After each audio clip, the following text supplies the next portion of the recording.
Este día pues vamos a estar aprendiendo acerca de la revelación especial, pero desde la perspectiva de lo que la Biblia nos enseña con relación a esta doctrina. Vamos a dividir en tres partes la enseñanza de hoy, el estudio bíblico de hoy. Primero vamos a comenzar estudiando qué dice la Biblia en el Antiguo Testamento respecto a la revelación especial. Luego vamos a hablar del Nuevo Testamento y vamos a terminar con conclusiones doctrinales respecto a lo que hemos aprendido tanto en el Antiguo Testamento como en el Nuevo Testamento.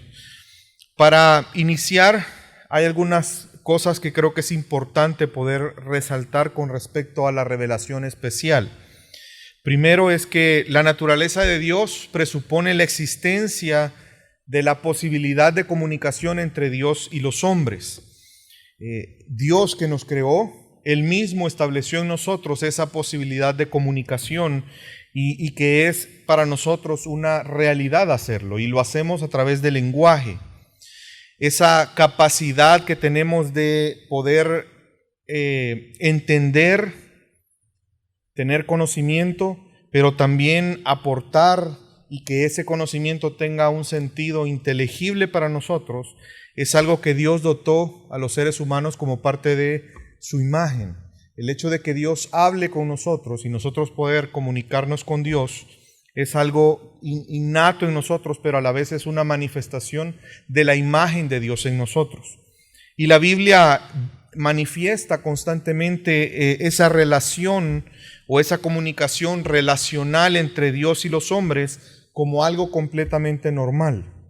Dios dio a Adán instrucciones claras cuando fue creado.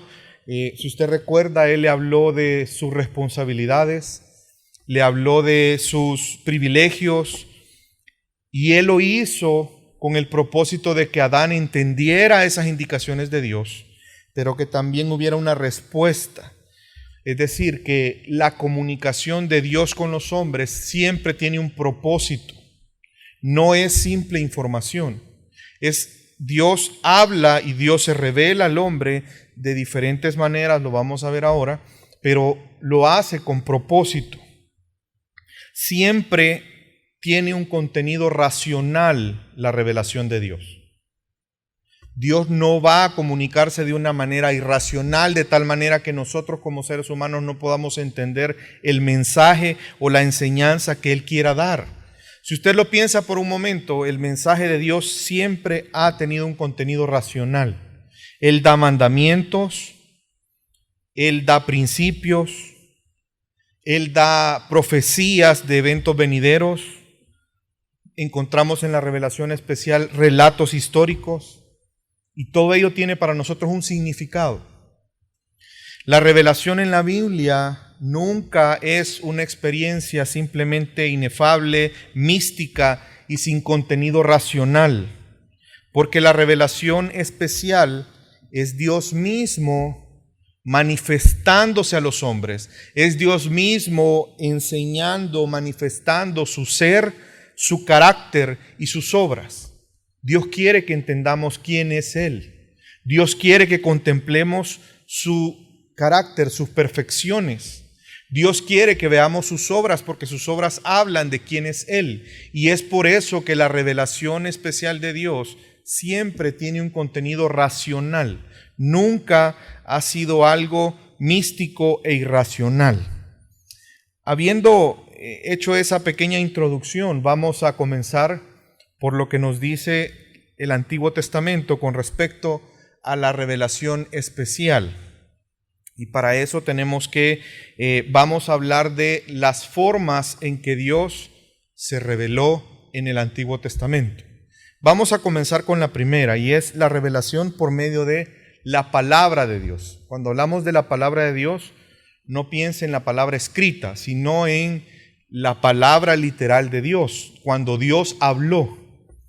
Y obviamente podemos o debemos, es necesario comenzar en Génesis. Si usted recuerda Génesis capítulo 2, versículos 16 y 17, no lo vamos a leer porque es un pasaje que todos conocemos muy bien, creo yo, donde Dios le da la orden al hombre que de todo árbol del huerto, ¿qué podía hacer? Comer, menos de uno, del árbol del conocimiento del bien y del mal. De ese no podía comer. Y ahí comenzamos a darnos cuenta cuál es el propósito de las palabras de Dios. Dios le entrega al hombre su palabra para que a través de su palabra el hombre pudiera interpretar la realidad de las cosas. Dios empieza a decirle al hombre qué es bueno y qué es malo. Dios mandó que podía comer de todo árbol menos de uno. Y ese mandamiento no es simple información. Dios desea, ¿qué tendría que haber hecho Adán con ese mandamiento? Obedecerlo. Dios espera una respuesta ante ese. No es una expresión mística. No es palabras sin sentido. Dios quería que el hombre entendiera lo que iba a pasar si él comía. Y Dios le explica qué va a pasar. Por lo tanto, vemos que la revelación especial, desde un inicio, inclusive antes de la caída del hombre, era necesaria para la correcta interpretación de la realidad. Para que el hombre pudiera interpretar de una manera correcta la realidad. Y eso llevaba obviamente a una relación de dependencia de Dios. Porque la palabra de Dios era la que iba a determinar la realidad de las cosas. La palabra de Dios iba a determinar lo que era bueno y lo que era malo. Y vemos que Dios todo el tiempo buscó eso. Aún antes de la caída del hombre. Después, obviamente, el hombre pecó y vemos que la comunicación entre Dios y los hombres siempre siguió presentándose como una comunicación verbal. Dios no dejó de hablarle al hombre. Y me acompaña, vamos a leer Génesis capítulo 3, versículo 8. Y oyeron la voz de Jehová Dios, que se paseaba en el huerto, al aire del día, y el hombre y su mujer se escondieron de la presencia de Jehová Dios, entre los árboles del huerto. Es decir, que ellos, ¿qué hicieron? ¿Qué hicieron? Escucharon. Dios les habló. Ellos escucharon la voz de Dios. Dios los llamó y les pide cuentas. Y cuando nosotros vemos la implicación de esto es que Dios habló esperando que el receptor de esa palabra diera una respuesta específica. Si usted recuerda, después Dios le preguntó a Adán, ¿qué has hecho? Dios esperaba una respuesta de Adán. Luego le habló a la mujer. ¿Por qué comiste?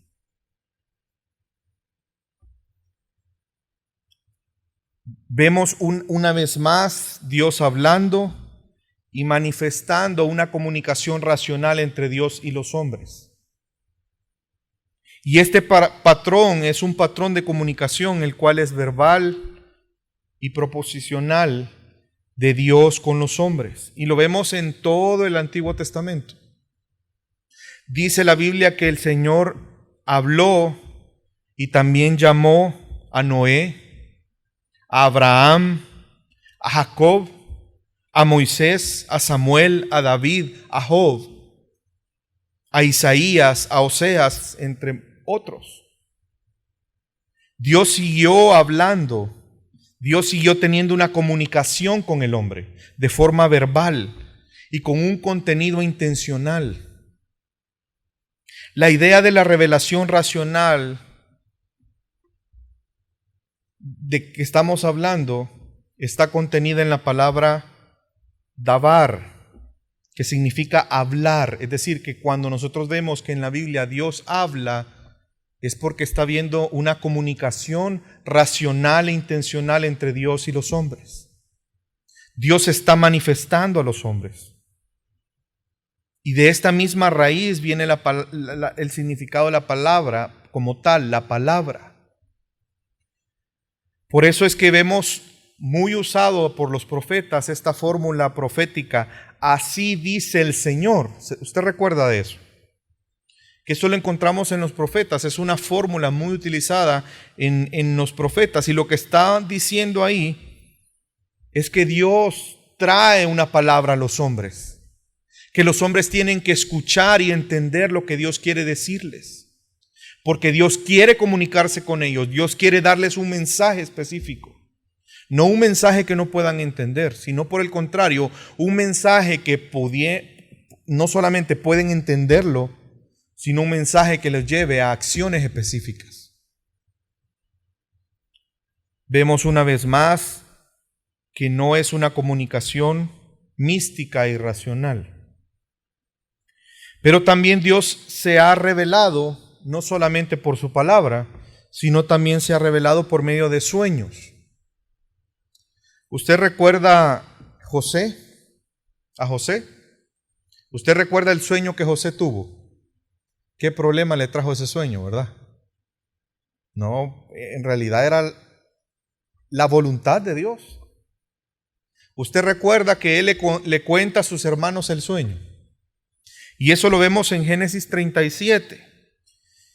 Y esto es Dios revelando su voluntad. Porque vemos en Génesis 42 y 43 el cumplimiento de esa palabra. No fue que José comió algo en la noche, le cayó mal y tuvo un sueño. Era Dios manifestando su voluntad. Y vemos otros ejemplos de la revelación de Dios por medio de sueños, inclusive sobre aquellos reyes paganos, como por ejemplo Faraón. Recibe una revelación en sueños sobre el hombre que estaba por venir en Génesis 41. Vemos también al rey Nabucodonosor, que Dios a través de sueños le manifiesta lo que iba a venir después de él. Lo interesante de estos dos casos, que vemos profetas de Dios interpretando esos sueños. Vemos a José y vemos a Daniel interpretando esos sueños. Porque Dios siempre ha querido que su mensaje, su revelación, sea inteligible para los hombres. El significado con propósito de las cosas reveladas. Dios no se manifiesta a los hombres por casualidad. Dios lo hace de una manera que el hombre pueda entenderlo porque es parte de su intención. Es por eso que la revelación de Dios siempre es acompañada por la interpretación. Otra forma en que llevamos dos, ¿verdad? La primera, la palabra. La segunda, sueños. Hay una tercera, que es Dios revelándose a los hombres a través de los milagros. Y un evento fuerte que manifiesta eso es Éxodo. ¿Usted recuerda cuando Dios liberó a su pueblo de Egipto? ¿Qué utilizó Él? Milagros. Pero esos milagros eran revelación de Dios. Dios quería que a través de esos milagros el hombre conociera quién es Él. Vemos una vez más una intención de Dios al comunicarse con el hombre. Vemos que las plagas, por ejemplo, todas las plagas contra los egipcios, no sé si usted lo sabía, que comienzan en Éxodo 7, tienen el propósito teológico de mostrar la superioridad de Dios sobre todos los dioses de Egipto. Cada una de esas plagas era un mensaje de Dios para un Dios de los egipcios. Dios manifestándose quién es Él. Los milagros, por lo tanto, en sí mismos no deben de ser divorciados de su contexto y del propósito específico teológico de ese momento.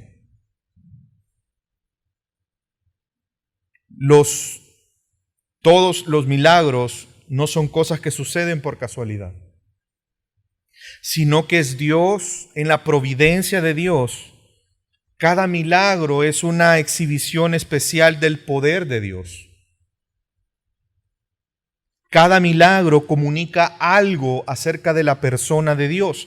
Y veamos lo que Dios mismo dice con respecto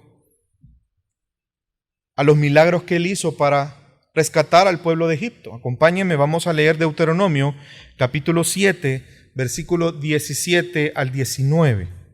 Si dijeres en tu corazón, estas naciones son mucho más numerosas que yo, ¿cómo las podré exterminar? No tengas temor de ellas. Acuérdate bien de lo que hizo Jehová tu Dios con Faraón y con todo Egipto, de las grandes pruebas que vieron tus ojos, y de las señales y milagros, y de la mano poderosa y el brazo extendido con que Jehová tu Dios te sacó.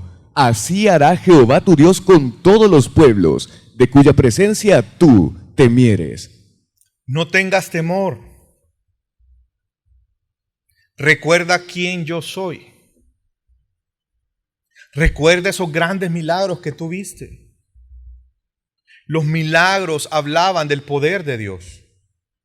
Y vemos aquí Dios diciéndole a su pueblo, recuérdate de la forma en que yo me he revelado a ti. De la forma como yo me he mostrado que yo soy quien yo soy. Y eso debía de llevar al pueblo a no tener temor a otros pueblos. Dios obró en Egipto de la manera que lo hizo para revelarse al hombre. Y no solamente su pueblo, sino también los egipcios y otros pueblos que estaban alrededor de ellos.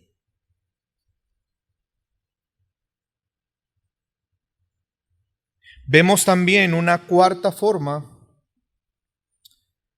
que Dios se reveló en el Antiguo Testamento y que Dios utilizó para preservar su revelación especial, y es la palabra escrita.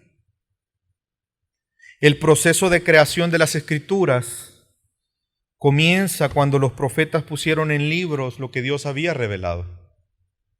Y es por eso que vemos que el Antiguo Testamento registra la palabra de Dios, registra los milagros, registra las visiones y la forma en que Dios se ha manifestado. La palabra escrita es la forma en que Dios preserva su revelación a los hombres. Moisés escribió el libro de las palabras de la ley que Dios le reveló, y vemos que esto nos lo dice Deuteronomio 31, versículo 24 al 26. Y cuando acabó Moisés de escribir las palabras de esta ley en un libro hasta concluirse, dio órdenes Moisés a los levitas que llevaban el arca del pacto de Jehová, diciendo, tomad este libro de la ley y ponedlo al lado del arca del pacto de Jehová vuestro Dios, y esté allí por testigo contra ti. Lo interesante es que el libro de Éxodo y varios libros de los profetas se presentan como relatos provenientes de testigos oculares. Por ejemplo, salmistas como David escribieron sobre sus experiencias personales y también comunicaron su comunión personal con Dios. Por ejemplo, en el Salmo 51 es la oración de arrepentimiento de David después de haber pecado con Betsabé. Vemos en ese salmo la angustia del corazón de David y vemos el relato de esa experiencia que él tuvo con Dios. Y algo importante de aclarar en esto es que el hecho de que ellos escribieran acontecimientos que ellos vieron o inclusive aspectos de su propia vida, nos muestra entonces que los escritores de la palabra escrita en el Antiguo Testamento no solo fueron receptores pasivos de la revelación, sino que Dios utilizó dones intelectuales, experiencias, para incluirlas. A pesar de esto, el Antiguo Testamento es resultado de la revelación de Dios, por lo tanto no debemos de dudar de la perfección en el contenido de esas palabras. Si bien es cierto, Dios utilizó la experiencia de David y quedaron registrados aspectos de ese acontecimiento, fue el Espíritu Santo quien inspiró cada palabra que está ahí. Por lo tanto, la palabra de Dios no es posible que contenga errores, aun cuando narre aspectos de la vida de una persona, aun cuando narre acontecimientos. Y esto lo podemos ver con certeza porque la misma palabra, hablando de ella, nos da esa seguridad. Un ejemplo es el Salmo 19, versículos 7 y 8. La ley de Jehová es perfecta, que convierte el alma. El testimonio de Jehová es fiel, que hace sabio al sencillo. Los mandamientos de Jehová son rectos, que alegran el corazón. El precepto de Jehová es puro, que alumbra los ojos. Cuando en el Salmo nos dice que la ley del Señor es perfecta, esa palabra perfecta es tamín, que significa sin defecto. También la palabra significa integridad. Lo que nos está diciendo es que la palabra de Dios es completamente coherente con la verdad.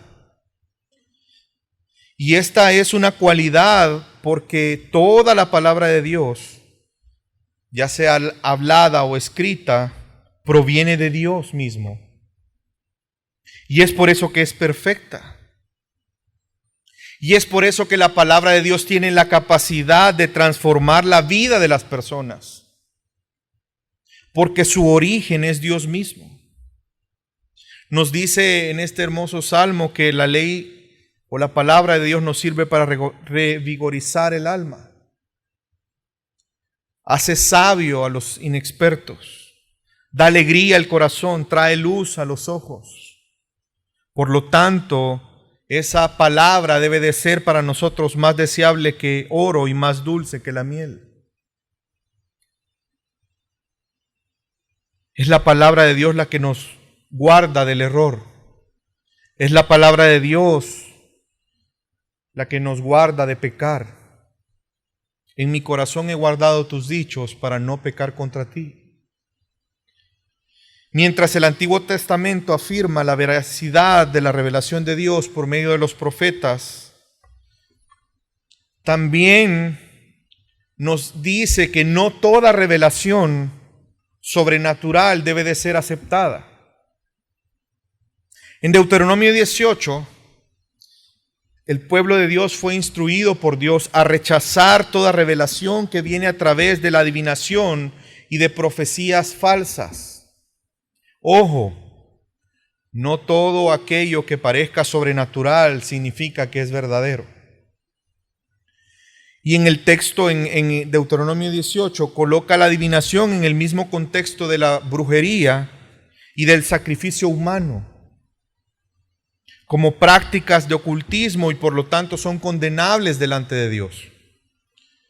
Cualquier profecía, nos dice también en el versículo 28 de Deuteronomio 18, que no suceda es porque proviene de un falso profeta. Sin excepción, la revelación de Dios siempre tiene un cumplimiento, por cuanto es verdad. Y por otro lado, hay que aclarar también que solo el hecho de que la profecía suceda no significa que el profeta ha hablado en nombre de Dios o está hablando la verdad. El mensaje que se ha predicado, el mensaje que ha sido traído, también tenía que estar de acuerdo con toda la revelación dada anteriormente por Dios. Porque si Dios es el autor de la revelación, no es posible que haya contradicciones. Porque eso va en contra de la naturaleza de Dios. O Dios es cambiante, o Dios es indeciso, que un día dice una cosa y otro día dice otra. Veamos qué nos dice la Biblia respecto a este punto en Deuteronomio 13, versículo 1 al 4. Cuando se levantare en medio de ti profeta o soñador de sueños, y te anunciare señal o prodigios, y si se cumpliere la señal o prodigio que él te anunció, diciendo: vamos en pos de dioses ajenos que no conociste y sirvámosles. No darás oído a las palabras de tal profeta, ni a tal soñador de sueños, porque Jehová vuestro Dios os está probando, para saber si amáis a Jehová vuestro Dios, con todo vuestro corazón y con toda vuestra alma. En pos de Jehová vuestro Dios andaréis, a él temeréis, guardaréis sus mandamientos y escucharéis su voz, a él serviréis y a él seguiréis. Cualquier aparente revelación, aunque pareciera ser sobrenatural, pero que nos conduzca a la idolatría, no debemos escucharla.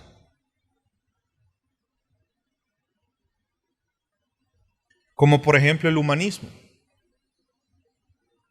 Cualquier revelación que nos lleve al humanismo, yo le hago una pregunta, ¿acaso el humanismo no nos lleva a la idolatría a nosotros mismos? Por lo tanto, si aplicamos esta verdad a eso, cualquier revelación que me lleve a mí al humanismo, no tengo que ni oírla, porque me va a hacer desviarme.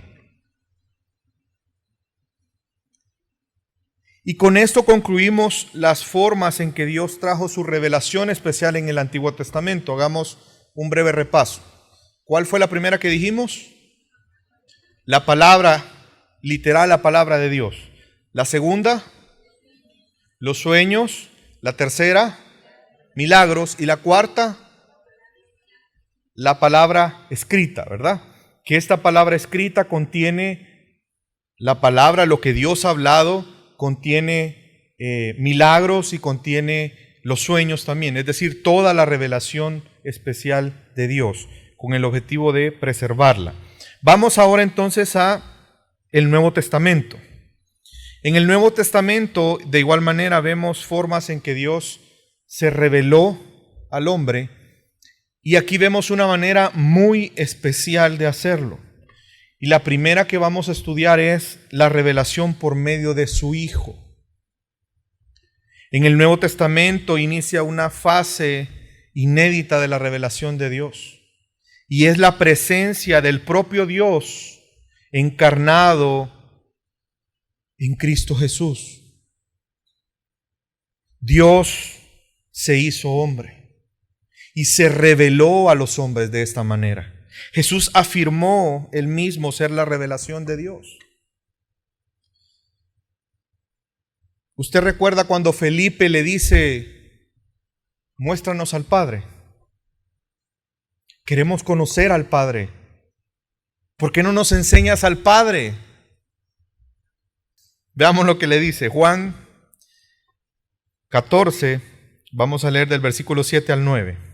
Si me conocieseis, también a mi Padre conoceríais, y desde ahora le conocéis, y le has visto. Felipe le dijo, Señor, muéstranos el Padre, y nos basta. Jesús le dijo, tanto tiempo hace que estoy con vosotros, y no me has conocido, Felipe. El que me ha visto a mí, ha visto al Padre. ¿Cómo pues dices tú, muéstranos el Padre? Es que si usted se da cuenta, en el versículo 7 está haciendo una afirmación, no es una pregunta.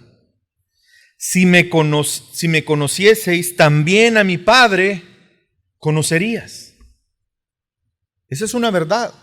Aquel que conoce a Jesús, conoce al Padre.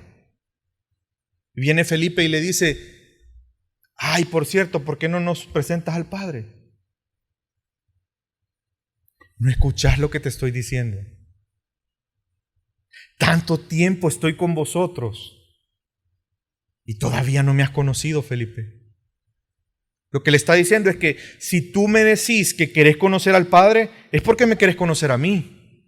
Y todo este tiempo en el que hemos estado juntos, entonces, todavía no me conoces. Jesús dijo que quien le ha visto a Él, ha visto al Padre. Y cuando dice ver, cuando habla de que una persona lo ha visto a Él, ha visto al Padre, está hablando de la misma palabra que se utiliza para hablar de testigos oculares. Es decir, lo que Jesús está diciendo es que literalmente ellos podían ver a Dios en la persona de Jesús. Y es por eso que Hebreos nos dice esta hermosa verdad, Hebreos 1, versículo 1 al 3.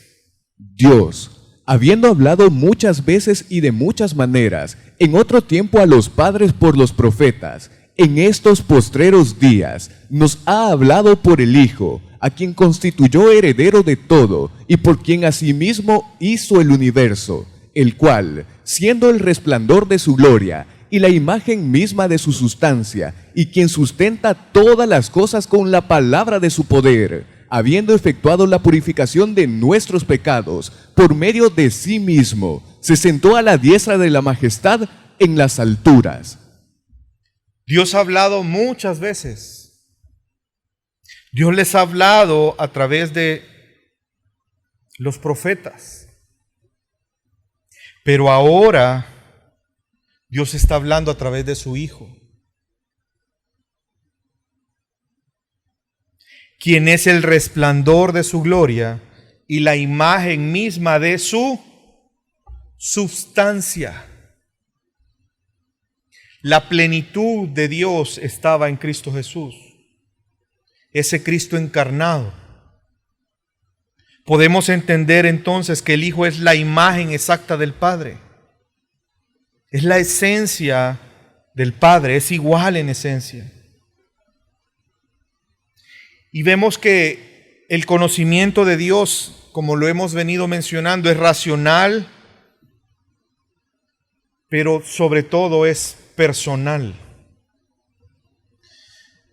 El propósito de la revelación de Dios es que la persona tenga una relación con Dios, que conozca a Dios, que sepa quién es Dios, que sepa cómo es ese Dios, el único Dios verdadero.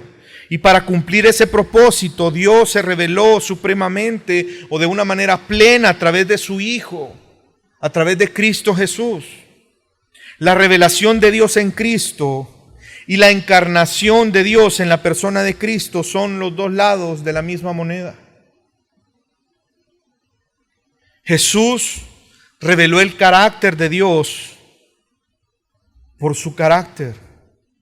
Jesús manifestó la justicia de Dios al morir en la cruz. Jesús manifestó la compasión de Dios para con los hombres. Jesús manifestó el amor de Dios, en que aún siendo pecadores, Él murió por nosotros y resucitó. La revelación de Dios en Cristo es tan perfecta que Jesús pudo decir: el que me ha visto a mí, ha visto al Padre. Y vemos también una segunda forma en que Dios trae su revelación en el Nuevo Testamento, y es por medio de milagros. Vemos que tanto Jesús como los apóstoles realizaron milagros con el propósito de manifestar el poder de Dios. Pero también había un propósito importante, el por qué Jesús y los discípulos y los apóstoles hicieron milagros. Y era validar el mensaje del Evangelio que ellos mismos estaban predicando. Dios manifestó el poder a través de los milagros, a través de Jesús y a través de los discípulos, para validar el mensaje que ellos estaban dando. Para que la gente entendiera que era el mensaje de Dios, que era Dios quien estaba respaldando ese mensaje. Y esto lo podemos ver de una manera clara cuando Juan empezó a dudar. Juan el Bautista empezó a dudar de quién era Jesús. Y sus discípulos fueron a buscar a Jesús. Y veamos lo que le contestó Jesús, o lo que le mandó a decir Jesús a Juan el Bautista. Lucas 7:22. Y respondiendo Jesús, les dijo: Id, haced saber a Juan lo que habéis visto y oído. Los ciegos ven, los cojos andan, los leprosos son limpiados, los sordos oyen, los muertos son resucitados, y a los pobres es anunciado el Evangelio. Los milagros servían para revelar el hecho de que era Dios manifestando su poder a través del ministerio de Jesús. Esos milagros validaban el mensaje de Jesús, pero también validaban la identidad de Jesús como aquel que había de venir. Los milagros llevaron al pueblo a ver el carácter de Dios. Y de acuerdo a la interpretación de Juan, la cual él le dio a los milagros, Jesús hizo milagros con el propósito de que creyeran que Él era el Cristo, que fuera una señal que diera testimonio de la identidad de Jesús. Y lo vemos en Juan 20, 30, 31. Hizo además Jesús muchas otras señales en presencia de sus discípulos, las cuales no están escritas en este libro, pero estas se han escrito para que creáis que Jesús es el Cristo, el Hijo de Dios, y para que creyendo tengáis vida en su nombre. Los apóstoles también hicieron milagros para respaldar su predicación, porque ellos estaban dando testimonio de la verdad y del Evangelio. Hay una tercera manera en que Dios trajo la revelación en el Nuevo Testamento, y es por medio de visiones también. Usted recuerda un ejemplo de esto es Pedro, cuando vino una visión a él de una manta con animales y que él debía comer. Usted recuerda en Hechos 10:10.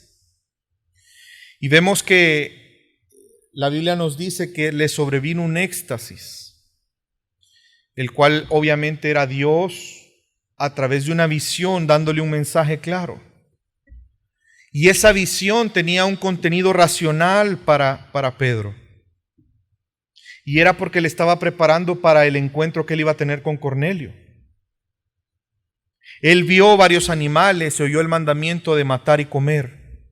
Y él entendió entonces el mensaje que todo lo que Dios había purificado era puro, para que fuera capaz de superar esa barrera que ellos tenían tradicionalmente como judíos en contra de los gentiles.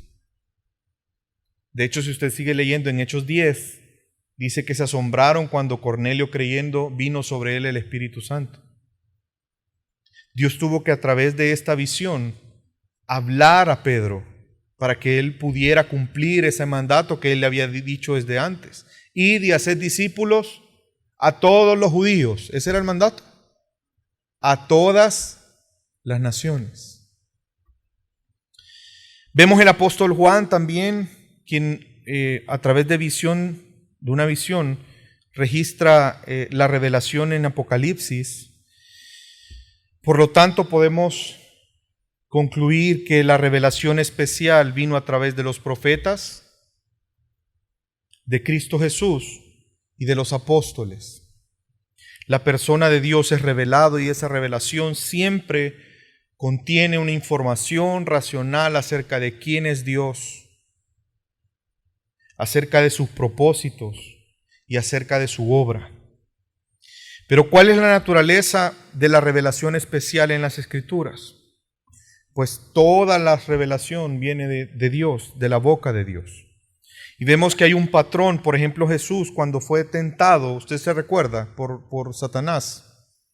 Él citó, por ejemplo, Deuteronomio 8:7, cuando le dice como base de la autoridad, porque no solo de pan vivirá el hombre, sino de toda ¿qué? Palabra que sale de la boca de Dios. Está hablando de la revelación especial. Entonces empleó la palabra como un arma en contra del enemigo para contrarrestar la distorsión de la verdad que el diablo estaba haciendo en ese momento. Reacción que debió de haber tenido Adán ante la distorsión de la verdad. La revelación especial es la que nos permite tener una interpretación correcta de la realidad. Y vemos que una vez más, y en este ejemplo de Jesús, la palabra de Dios cuando es identificada, nosotros los creyentes debemos someternos a ella absolutamente y sin reservas por cuanto es la verdad de Dios. Y veamos qué dijo Jesús al respecto en Mateo 5, 17 y 18. No penséis que he venido a revocar la ley o los profetas. No he venido a revocar, he venido para cumplir. Porque en verdad os digo, hasta que el cielo y la tierra pasen, ni una jota ni una tilde jamás pasará de la ley, hasta que todo se cumpla.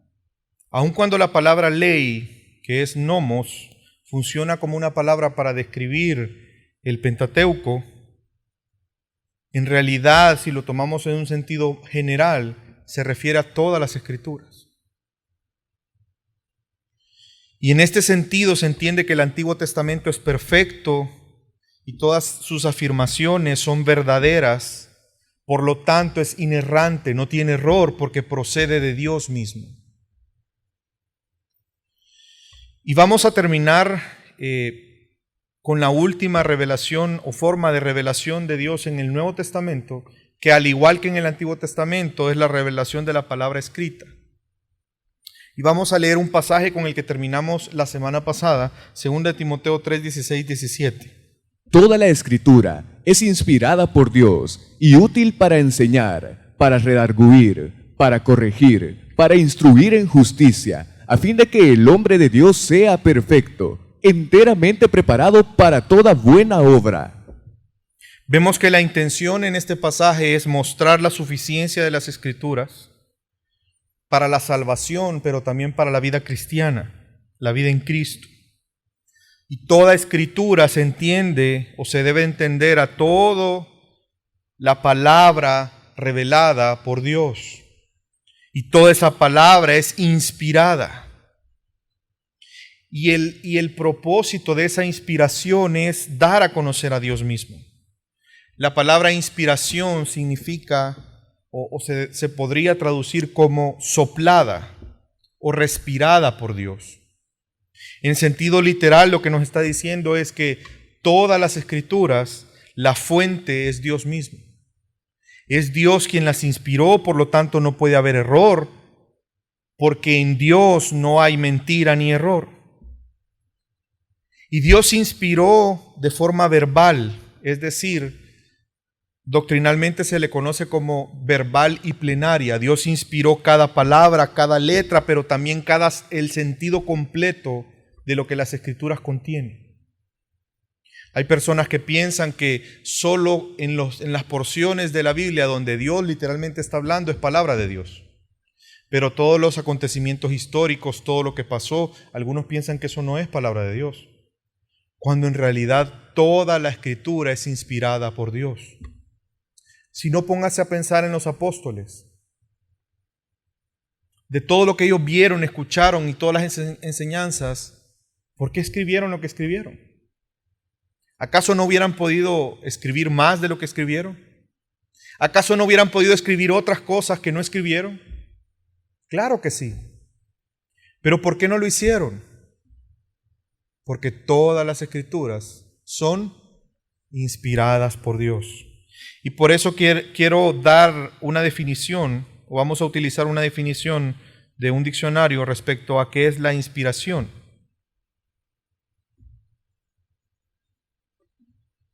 Es la influencia sobrenatural del Espíritu de Dios sobre los hombres elegidos, para Él incluso, a fin de registrar de forma inerrante y suficiente toda la voluntad de Dios en relación a la salvación, ya la vida del hombre, constituyéndose ese registro en la única fuente y norma de la fe y la práctica cristiana. Por lo tanto, las Escrituras son inspiradas por Dios y tienen el poder para salvarnos y son suficientes para nosotros. Por eso vemos en 2 de Pedro 1, 20, 21 nos dice lo siguiente. Tenemos también la palabra profética más segura, a la cual hacéis bien en estar atentos como a una antorcha que alumbra en lugar oscuro, hasta que el día esclarezca y el lucero de la mañana salga en vuestros corazones, entendiendo primero esto, que ninguna profecía de la Escritura es de interpretación privada, porque nunca la profecía fue traída por voluntad humana, sino que los santos hombres de Dios hablaron siendo inspirados por el Espíritu Santo. Nunca la profecía fue traída por voluntad humana. No es posible que veamos las Escrituras como una interpretación personal de aquellos que fueron testigos o que escribieron. La Biblia no es eso. No son anécdotas de personas que fueron contemporáneos a las situaciones que ellos cuentan. No existe la posibilidad de que la palabra de Dios sea corrupta o se contamine por la voluntad humana. La voluntad humana no generó las Escrituras, sino Dios, y por eso son perfectas. Vemos que en este pasaje los autores humanos, como receptores de esa palabra, no como intérpretes autónomos, sino como receptores de la voluntad de Dios. El origen del Nuevo Testamento es ese mismo. Y hay que distinguir, y los apóstoles, por ejemplo, Pedro y Pablo, siempre distinguieron entre la revelación que ellos recibieron y lo que estaba pasando, las historias y los mitos que otras religiones estaban teniendo en el momento en que ellos estuvieron. De hecho, usted la palabra mito lo encuentra en el Nuevo Testamento 5 veces y siempre es una connotación negativa. Y nos exhorta, Pablo muestra el desdén hacia los mitos al llamarlos como fábulas profanas. En 1 Timoteo 4:7. Vemos otros pasajes que hacen referencia al mito y dicen que deben de ser ignorados. Y Pedro, en 2 de Pedro 1:16, afirma que no contaron mitos al hablar de Jesús, sino de acontecimientos que ellos mismos presenciaron personalmente, pero que además fueron guiados por el Espíritu Santo para poder ser registrados en su palabra. Y una vez más, así como en el Antiguo Testamento, nos dice que no toda revelación sobrenatural proviene de Dios. En el Nuevo Testamento nos vuelve a afirmar esta verdad. Veamos qué dice Gálatas 1:8-9. Mas si aún nosotros, o un ángel del cielo, os anunciare otro evangelio diferente del que os hemos anunciado, sea anatema. Como antes hemos dicho, también ahora lo repito, si alguno os predica diferente evangelio del que habéis recibido, sea anatema. También ahora lo repito, entiendan, aunque un ángel se les presentara, ¿acaso Satanás no se presenta como un ángel de luz? Con el propósito de traer una revelación de Dios. Y eso es lo que la Biblia nos exhorta. En 2 de Tesalonicenses 2:15, Pablo instruyó a los creyentes de la iglesia de Tesalónica sobre la necesidad de continuar firmes sobre las tradiciones que se les han enseñado, ya sea por palabra o por epístola nuestra. Recuerde que a ese momento el Nuevo Testamento estaba siendo escrito. Y es por eso que el Nuevo Testamento colocó límites de la revelación de Dios. Veamos qué dice Efesios 2:20 y 21. Edificados sobre el fundamento de los apóstoles y profetas, siendo la principal piedra del ángulo, Jesucristo mismo, en quien todo el edificio, bien coordinado, va creciendo para ser un templo santo en el Señor. ¿Cómo tenemos acceso a ese fundamento? ¿Cómo la iglesia puede construirse hoy sobre la base de esos cimientos? Bueno, la respuesta es clara. Nuestro acceso a los profetas del Antiguo Testamento y a lo que escribieron los apóstoles en el Nuevo Testamento y a Jesucristo siendo el Logos de Dios, la palabra de Dios encarnada, la fuente última de todo. Por lo tanto, la palabra de Dios podemos encontrarla únicamente en la Biblia. Como hijos de Dios, la iglesia no necesita otra revelación, porque el fundamento que ya fue puesto es suficiente. Añadir o quitar algo es condenable. ¿Por qué? Porque significaría poner la sabiduría de hombres por encima de la palabra de Dios. Según 1 Corintios 2, 10-15, aquellos que no tienen el Espíritu de Dios no entienden ni aceptan las cosas de Dios. Ellos no creen en la palabra de Dios, no creen en el Evangelio. Por lo tanto, la revelación especial incluye la acción sobrenatural que Dios hace en el corazón del ser humano por medio de su Santo Espíritu, que confirma la verdad en el corazón y en nuestra mente. Dios se ha revelado al hombre, pero el hombre tiene una mente corrupta, está muerto. Por lo tanto, necesitamos una vez más la obra de Dios para que podamos comprender de una forma plena, atesorarla en nuestro corazón y en nuestra mente esa palabra, con el propósito de actuar en obediencia y en adoración a Dios. Y por eso vamos a terminar. Ya vimos la parte del Antiguo Testamento, la parte del Nuevo Testamento. En el Nuevo Testamento hablamos de Jesucristo, la revelación de Dios. ¿Cuál fue la segunda que dijimos? Visiones, sueños, los milagros, la palabra escrita. Ok. ¿Qué conclusiones vamos a llegar? Vamos a llegar a 3 conclusiones y vamos a ir rapidito ya para terminar. Primero, la palabra de Dios es perfecta. Vemos perfecciones en las Escrituras, las cuales hacen o identifican la palabra de Dios. Vemos la inspiración, la veracidad, la perspicuidad, la suficiencia y la autoridad. Vamos a ver rápidamente cada uno de ellos. La primera, la palabra de Dios es verdad. Esa es la primera perfección de la palabra de Dios. Jesús orando por sus discípulos, si usted recuerda en Juan 17, Él dice al Padre, santifícalos en tu verdad, tu palabra es verdad. Veamos qué dice la Confesión de Fe Bautista de 1689. Lo vamos a leer porque es la confesión que nuestra iglesia hemos adoptado. A autoridad de la Sagrada Escritura, razón por la cual debe ser creída y obedecida, no depende del testimonio de cualquier hombre o iglesia, pero proviene enteramente de Dios, siendo Él incluso la verdad y su autor. La Escritura, por lo tanto, tiene que ser recibida por ser la palabra de Dios. Por lo tanto, la veracidad de las Escrituras incluye 3 ideas. Infalible, inerrancia y confiabilidad. Infalible significa que no es susceptible a contener error. Por lo tanto, si es infalible, nos lleva a la segunda característica, que es inerrante, que no contiene error. Y si es infalible y es inerrante, entonces es confiable, porque es verdad.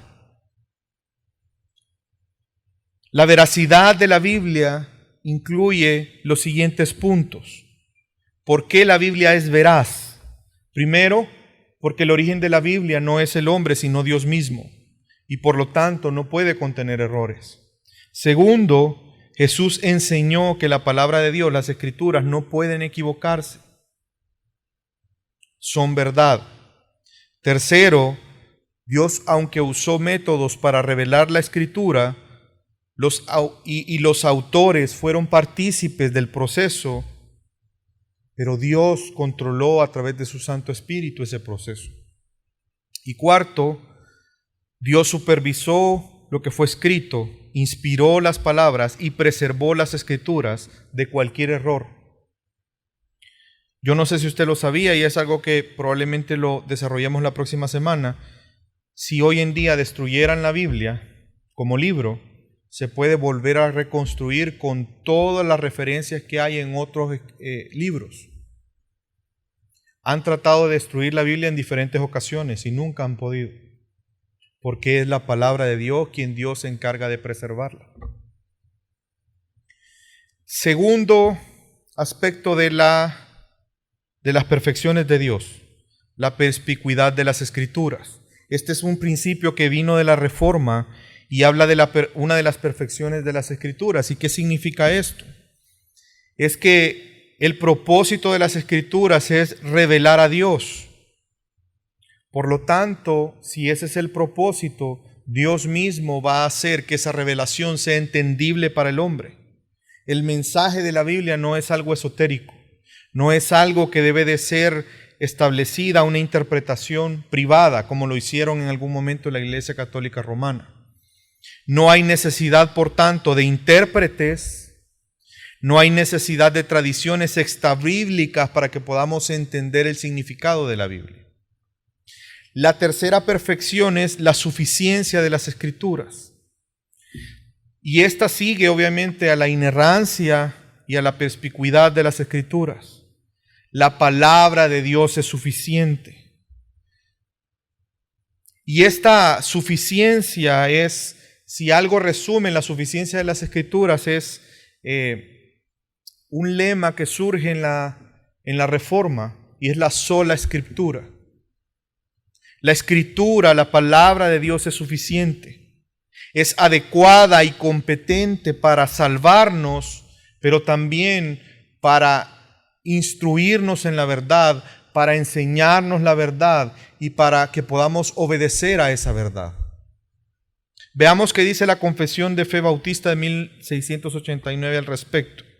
Bajo el nombre de Sagradas Escrituras o Palabra de Dios escrita, se incluyen ahora todos los libros del Antiguo Testamento y el Nuevo Testamento, todos los cuales fueron dados por inspiración de Dios para ser la regla de fe y vida práctica. Y esto no significa que no pueda haber una tradición cristiana. Pero algo que tenemos que entender, que cualquier tradición que contradiga las Escrituras debe de corregirse a la luz de las Escrituras.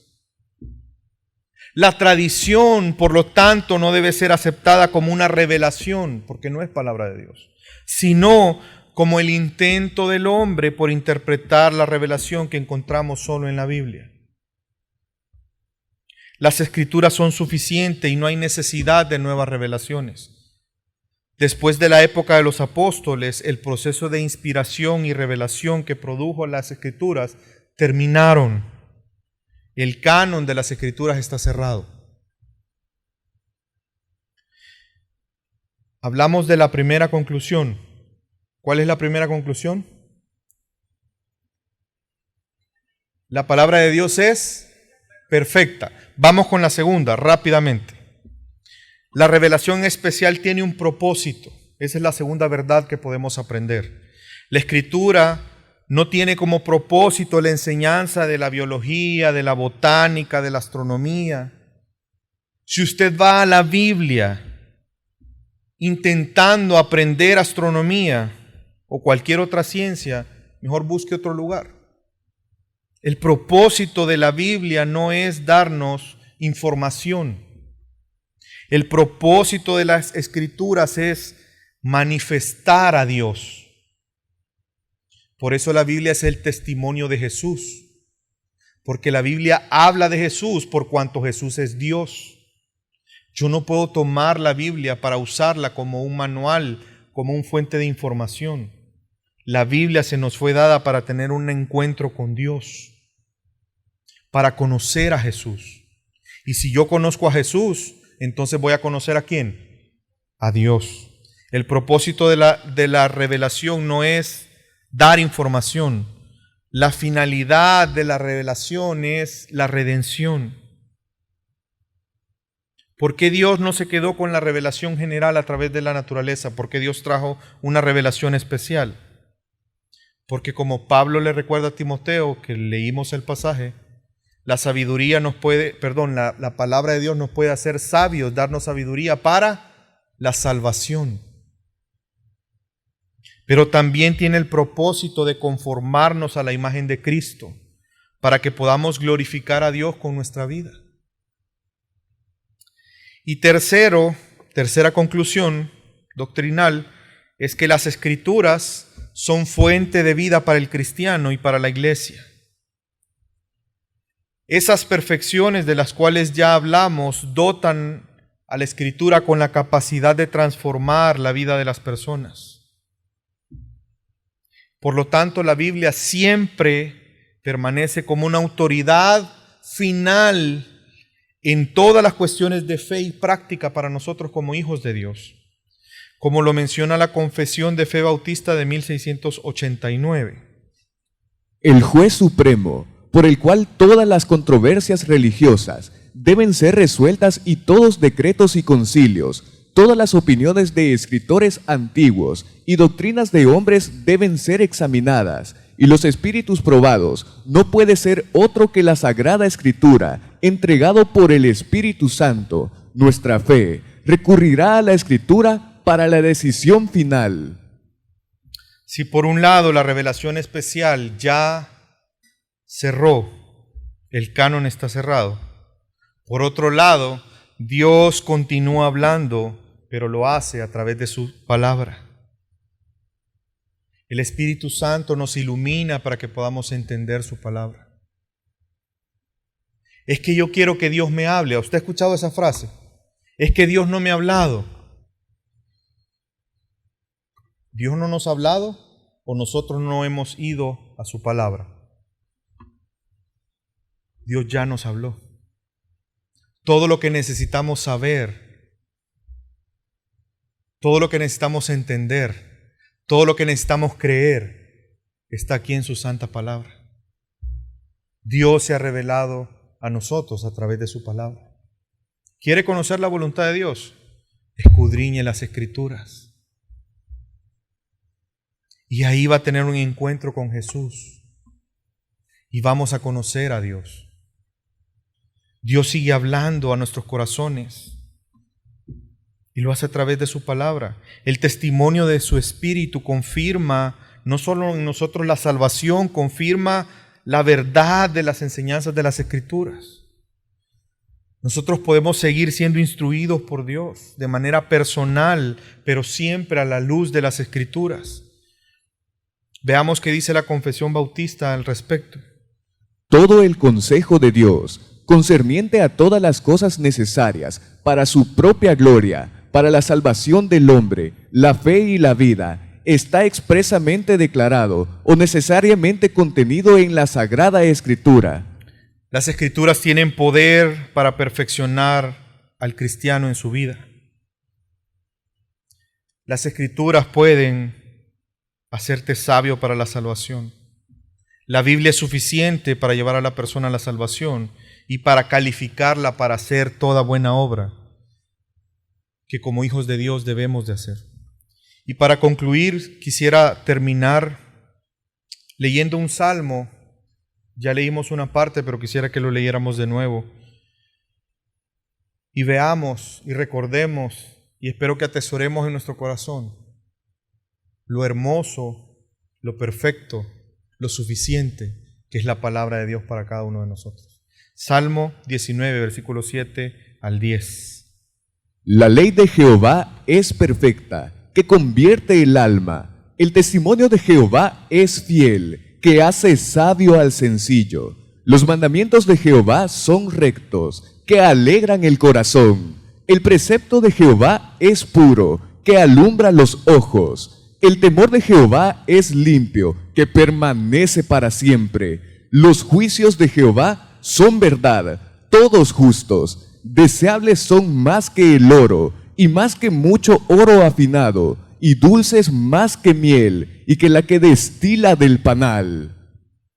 La palabra de Dios es perfecta. Y para nosotros debe ser más valiosa que cualquier otra cosa. Debemos deleitarnos en ella.